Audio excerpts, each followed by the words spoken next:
where at one point I had to just excuse myself and get up and leave.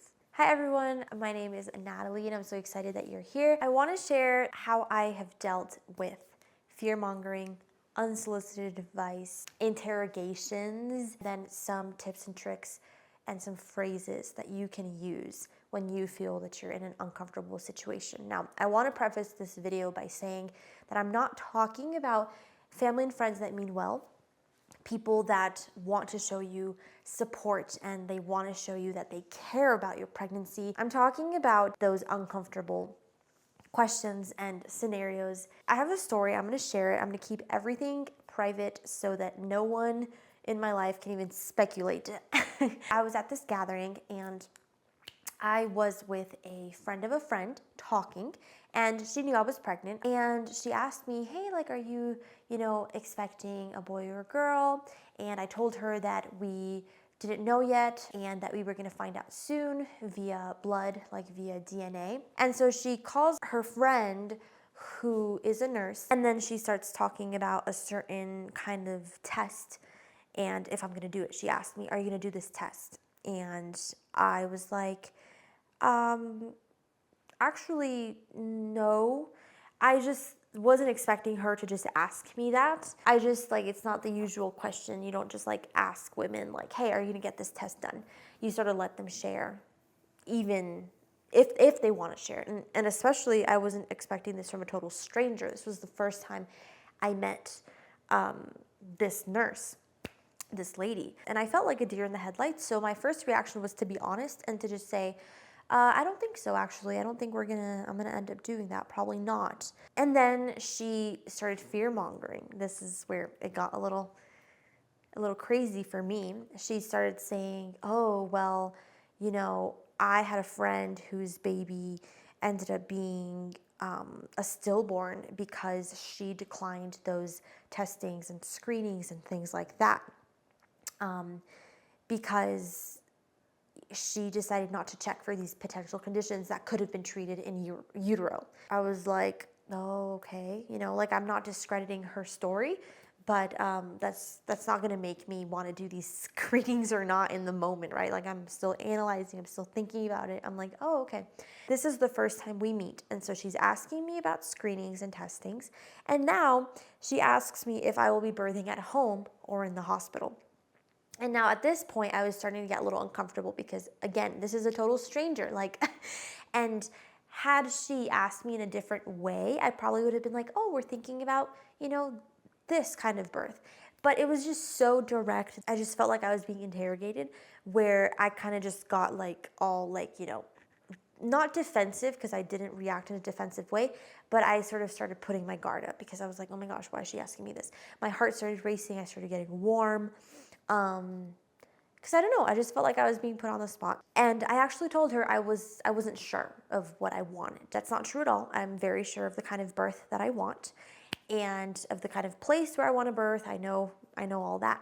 But I told her, you know what, I'm not sure. Because I knew that if I told her a home birth, then she'd be all crazy and stuff. I think she obviously knows as a nurse that if you don't say hospital right away, that means that you're probably considering a home birth. This is the second scenario of fear-mongering. She told me she had a friend. She birthed at home, and because there wasn't a NICU, the baby died. There are a lot of fetal deaths and maternal deaths in the hospital. It doesn't happen as much as it used to, but it still does happen. And so to kind of tell a young woman who this is her first baby, who you don't even know, you do not have a personal relationship with her, and you're just sort of throwing all of these fear-mongering stories at her, is just kind of, I think, distasteful and insensitive.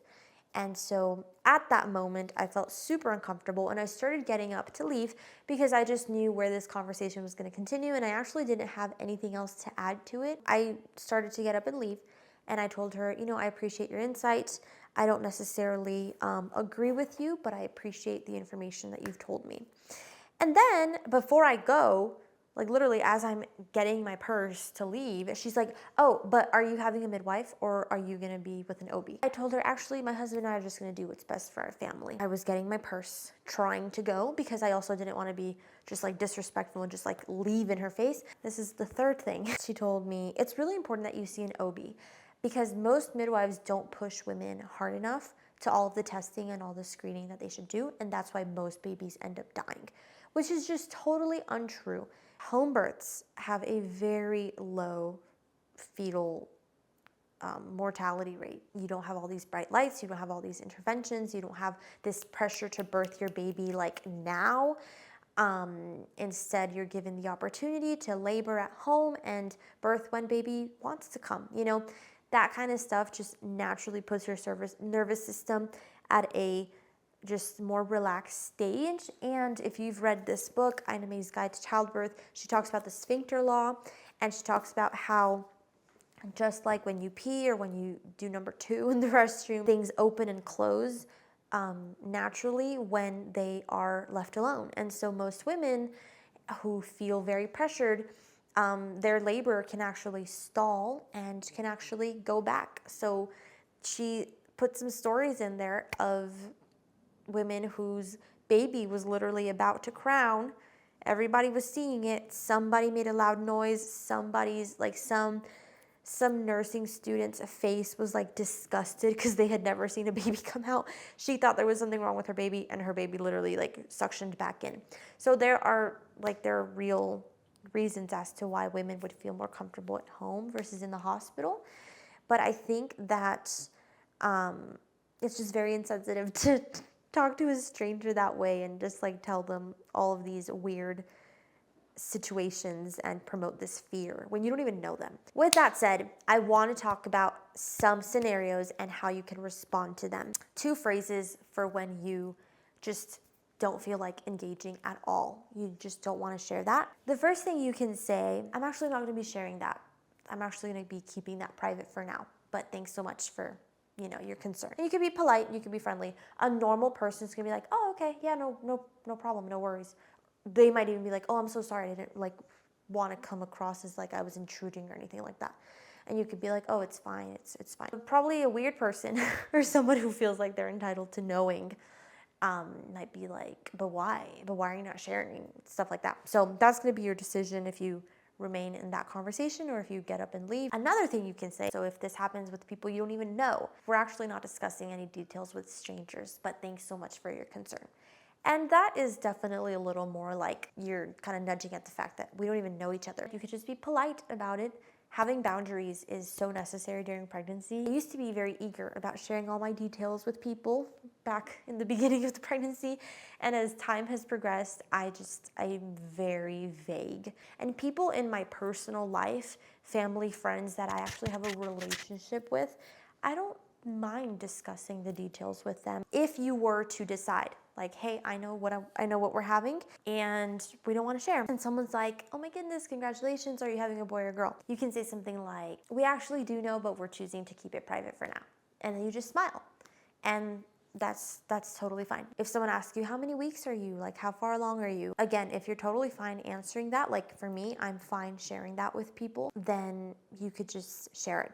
But if you don't want to share that information and someone asks you, how far along are you, or how many weeks are you, you can say, oh, I'm in my first trimester, or I'm in my second trimester, or I'm in my third trimester. And if someone still keeps pressing, it's like, yeah, but how many weeks? I'm actually choosing not to share how many weeks I am right now, but I am in my first trimester. If someone's like, are you gonna birth at home or in the hospital? You can say, we're actually thinking about what we're gonna do, but we're gonna do what's best for our family. And then just smile. If someone asks you, when are you due? I think that the when are you due question always means well, because people they're just curious. But sometimes, depending on the person who's asking, or depending on how many people know your estimated due date, it's not exact. Due dates are just an estimate. It can open the door to, as the due date is approaching, are you pregnant? Did you give birth? All those questions all the time.